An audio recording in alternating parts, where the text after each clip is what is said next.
Happy Valentine's Day, all. I want to briefly, before we get into the meat of the video, just say that let's call it Self-Love Day. So I'm going to relate to the root chakra, which is that think of when you're a baby, that love that you need, that nurturing that you need. That's your basic sense of what love is, right? From your mom or your dad or your caretaker. That's very much root chakra. That's the familial love. That's the first care that you get in your incarnation, right? In your life. And so that's root chakra. So let's today, St. Valentine's Day, as I'm putting this video out, also very much think about not just getting love from others, but creating love within ourselves, for our value and our worth. So let's go on to the video now. Hey, namaste, beautiful goddess. It's Viv here. And if you're new here, I just want to share who I am. I help mentor and coach sensitive, high-achieving women who are dealing with toxic levels of stress. I help them to tap into their feminine intuition again, to feel more grounded through divine feminine practices, meditation, and energy healing. So today I want to share with you signs that you are not just a highly sensitive person, but an HSSP, a highly sensitive spiritual person.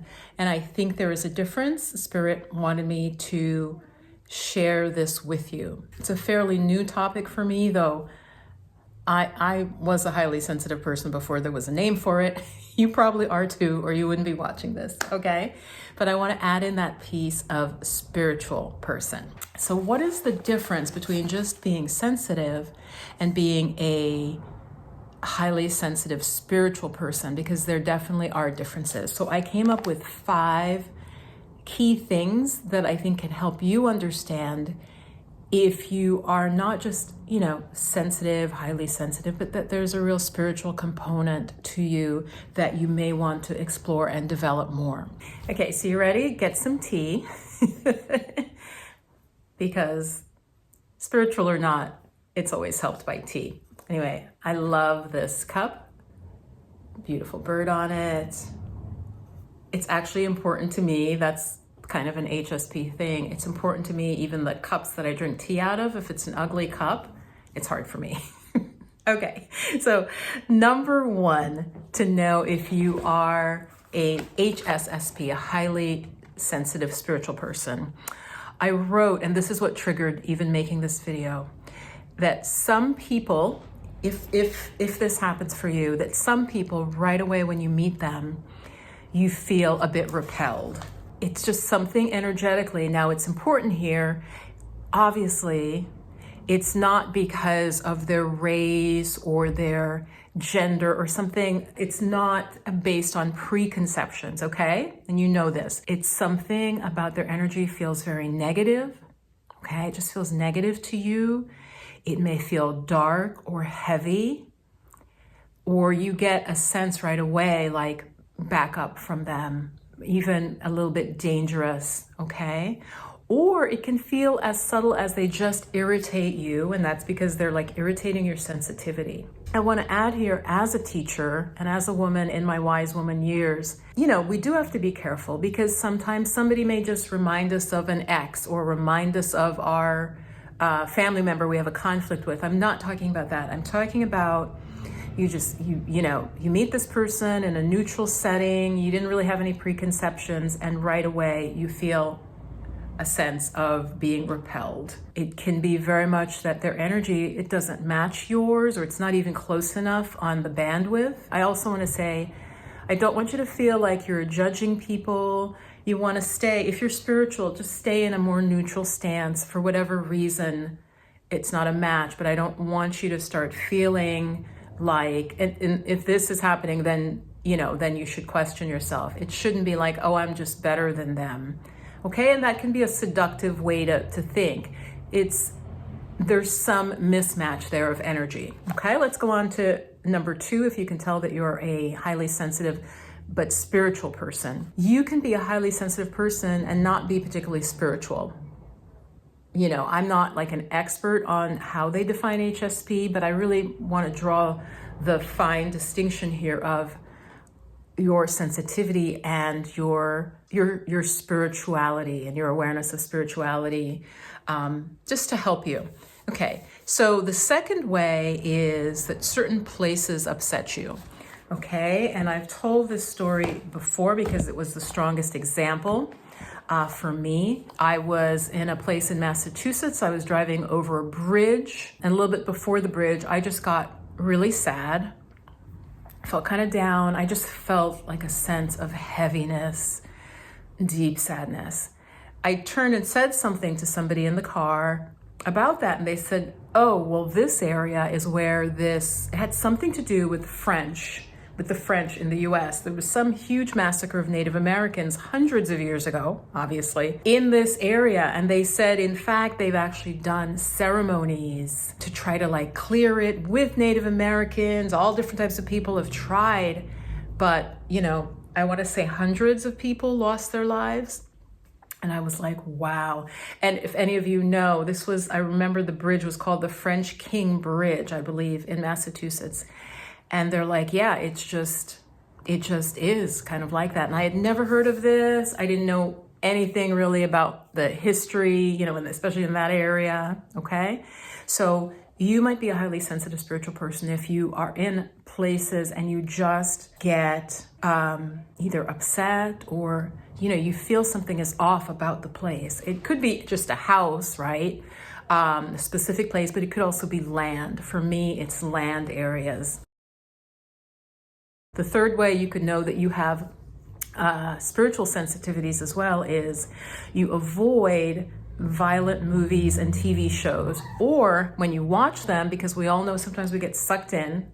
This happens to me. You know you should have avoided them, right? And I wrote because you feel depleted, right? After you've watched a show, whether it's America's Most Wanted, any sort of show with violence and harm as the theme, you either feel depleted, you feel more fearful.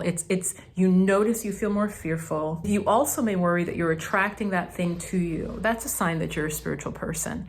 You are sensitive and spiritual, right? You don't see the violence as entertaining, right? So I can watch movies, you know, hugely popular movies, and was years ago now, but over time I began to notice that a lot of very popular movies end with a battle.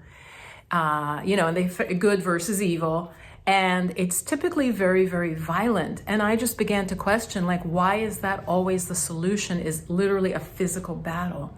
So if this resonates with you, that can be a sign that you are not only highly sensitive, but a spiritual person. Okay, so that's number 3. 2 more, and please do watch to the end because I have something I want to share with you that I think you will definitely be interested in. Something that I'm giving away to folks that it's appropriate for. The 4th way is you're attracted to spiritual topics. So especially if it started when you were quite young, if even in your youth, you were like drawn to spirituality or religion, but drawn to trying to understand like God, the universe, why are we here? You were interested in like humanity, all different types of people, how they live around the world, and you started caring or thinking about them. You were very drawn to ideas about love and feeling love. You're upset by things that show hatred, or when you see one group hating another, it upsets you. You're put off by disharmony. You notice when things aren't harmonious, maybe in a conversation, maybe you walk into a room. So you're attracted to spiritual understanding. That's the 4th way to know that you're a highly sensitive spiritual person. And the 5th way is that you're empathic, specifically as like an ability. So you tend to feel the feelings of others. I would say not just know it, but feel it. So if somebody is sad, if somebody is just, they're feeling a lot of grief, you're with them, and maybe you're not even trying, but you start to feel what they're feeling. So this empathy, it means you're able to go outside of yourself a little bit and really connect with others. So there's a spiritual component to that, okay? So these are 5 ways. Let me know in the comments if there are other ways you feel that say that you are not only a highly sensitive person, but a highly sensitive spiritual person. And so I want to also offer you, I'm working on a chakra quiz.